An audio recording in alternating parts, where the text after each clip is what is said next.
Hey, it's Liam. I just came back from the 25th annual Putnam County Spelling Bee. Now, it's not a real spelling bee, it's a musical. Tonight it was performed by Shrewsbury High School here in Massachusetts. And it's hilarious and really weird too. And that was fantastic. So it's a musical of a spelling bee it's a middle school spelling bee where the winner goes off into nationals.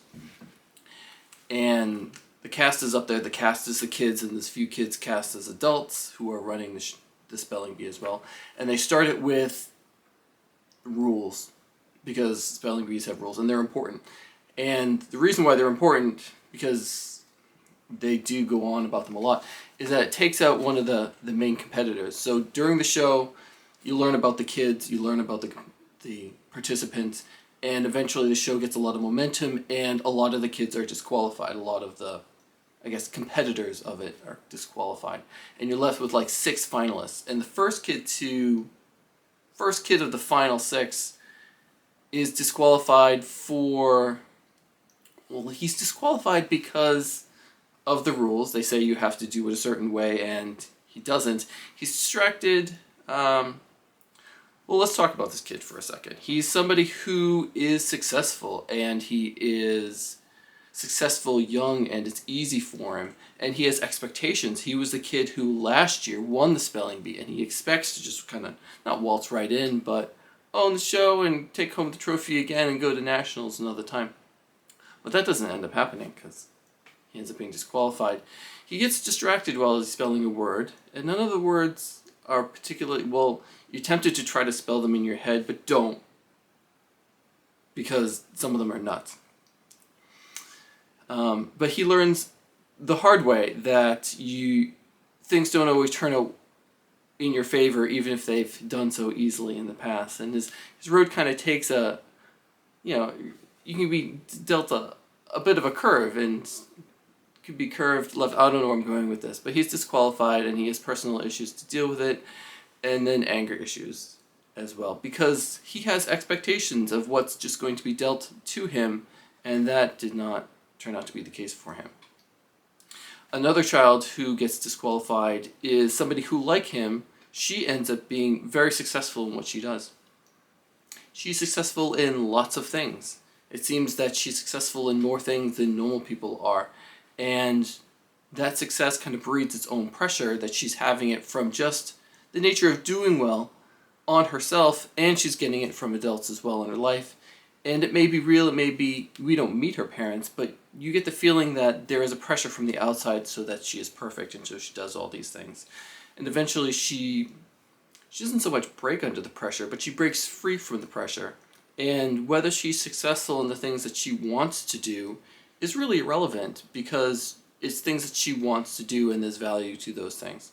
Another kid that gets a lot of pressure on them is a girl who has 2 dads. And she's getting mixed messages from her dads. In gay culture, there is a very warm and welcoming and embracing and supportive side to it. And there's also a very harsh side to it, but it's not necessarily about gay culture. You can have it from any set of parents or parental figures, any kind of maybe ethnic group or religious group. All of these aspects of ourselves have great qualities to them, and pretty, harsh qualities as well. And she's the character where you get to see that in this kind of microcosm of whatever she's about, is that there's good things and there's bad things. And she has to, her lesson is that she's got to plot her own path, as many of these kids have to do, plot their own path through these things that you can't change about the world around you. And she doesn't really have like a catharsis about it. She eventually spells a word wrong, she's disqualified, and you know that she's going to go home and have to cope with whatever happens at home, whatever is said at home, whether it's comfort or criticism. She's going to go home to that, and she's going to have to, like the others, decide on what she's going to do with it. I mean, this is really heady for like middle schoolers, but this was a Broadway show performed by adults as well. So aside from that, we also have a child who is, he has medical issues, and he also has a strange name.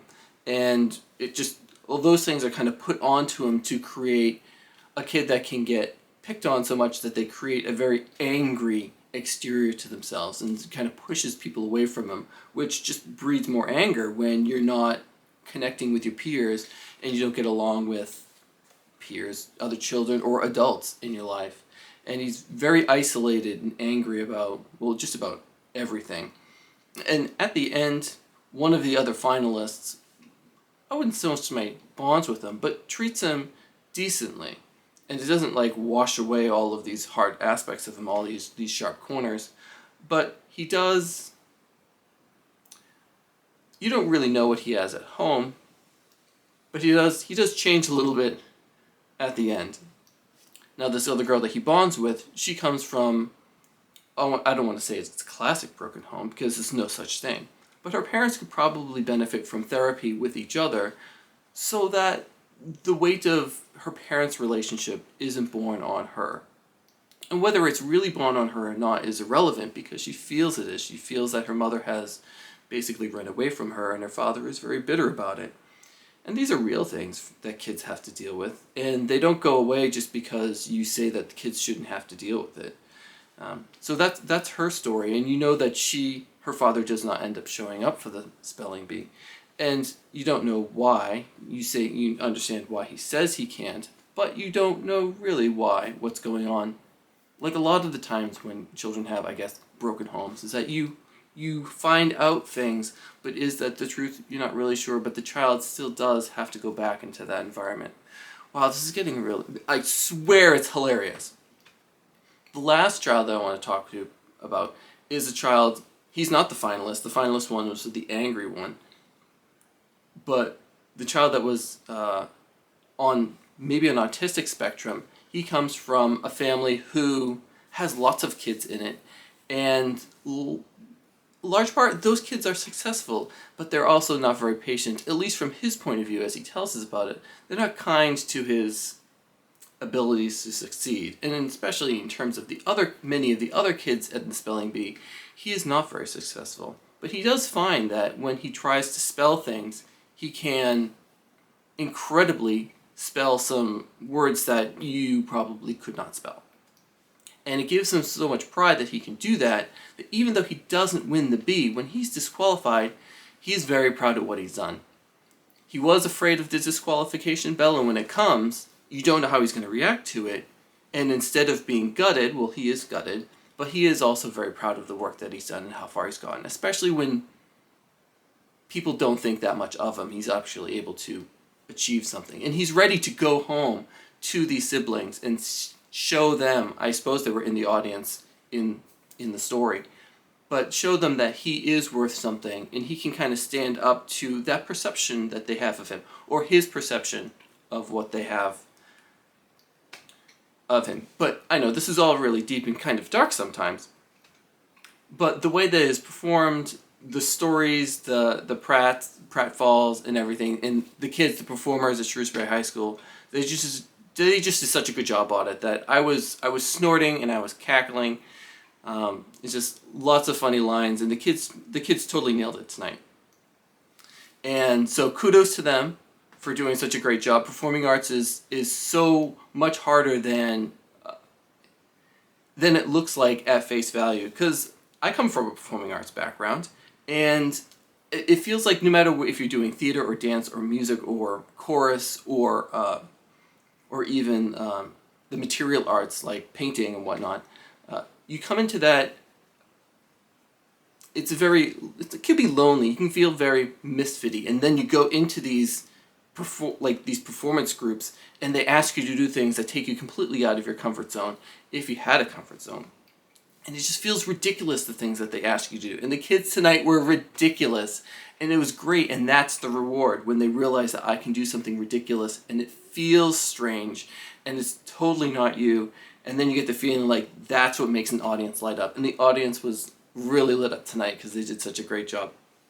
And that's what the rewards are with performing arts, which are different than the rewards from athletics, where you go and you learn skills and you join leagues and you are put on a roster and you play at your time when you're expected to, and there are all these rules and it plays out in a very predictable kind of fashion. Performing arts, the risk to the individual are very, very different. And there is a team, and that's another great thing about, I mean, so many great things about performing arts, but these kids are going to have great memories they're going to have great friends that they've made through this, and they're going to look back and they're going to be very proud of the work that they did. So kudos to them, and kudos to the kids that you don't see. There are kids all over, just ants all over the theater, making sure that the set is moving around, the lights are working, and the sound. There's so much technology now going on in theaters. And there's musicians, there's students in the musicians off stage playing instruments that you can't see. And all of that was fantastic tonight. So kudos to everybody involved, including my friends at Shrewsbury High School who produced it. It was a great night. Thank you for inviting me. I hope that if the 25th annual Putnam County Spelling Bee comes to your town, that you get a chance to go and see it. And if you're around Massachusetts around this time next year, so this is March, and Shrewsbury High School is putting on a performance, go and see it. They always put on a great performance. So this has been Liam, and thank you for watching. This is Bay Stated.